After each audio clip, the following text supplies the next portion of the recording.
अस्सलाम वालेकुम दोस्तों, मेरा नाम है मार हसन अली और आप मेरा यूट्यूब चैनल देख रहे हैं हसन टीवी। दोस्तों, भारत के यौम जमहूरिया जो कि 26 जनवरी को मनाया जाता है को कश्मीर में ब्लैक डे और खालिस्तान का परचम दहली पर लहराया गया सिखों की जानिब से।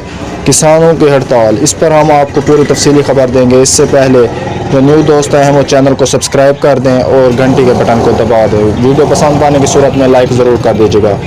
दोस्तों, कल 26 जनवरी को भारत का यौम जमहूरिया था, जिसे कश्मीर ने ब्लैक डे के तौर पर मनाया और मुकम्मल हड़ताल का ऐलान कर दिया गया। पूरा कश्मीर बंद था और मुकम्मल हड़तालें चलती रहीं। आपको मैं साथ ही बता देता हूँ, दिल्ली पर जो कि कल लाल किले पर खालिस्तान का परचम लहराया गया किसानों की जानिब से, और सिख प्रोटेस्ट इसमें थे क्योंकि ज़्यादातर किसान सिख ही हैं।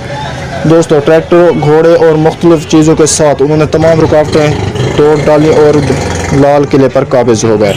पुलिस देखती रही, पुलिस से उनकी झड़पें होती रहीं और एक किसान भी मारा गया, दर्जनों जख्मी हुए, मगर उन्होंने किसी चीज़ की परवाह किए बगैर आगे ही बढ़ते चले गए और किले पर कब्जा कर लिया। अब उन्होंने अगली डेट दे दी है जो कि वो पार्लियामेंट की जानिब सफ़र करेंगे।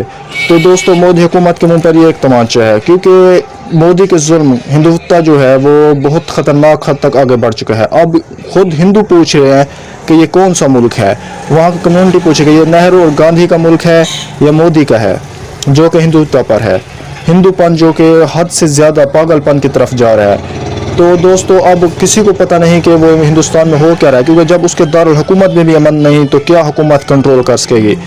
इस हवाले से आप कैसी राय रखते हैं हमें ज़रूर बताइएगा। मिलते हैं नेक्स्ट वीडियो में। अल्लाह हाफ़िज़।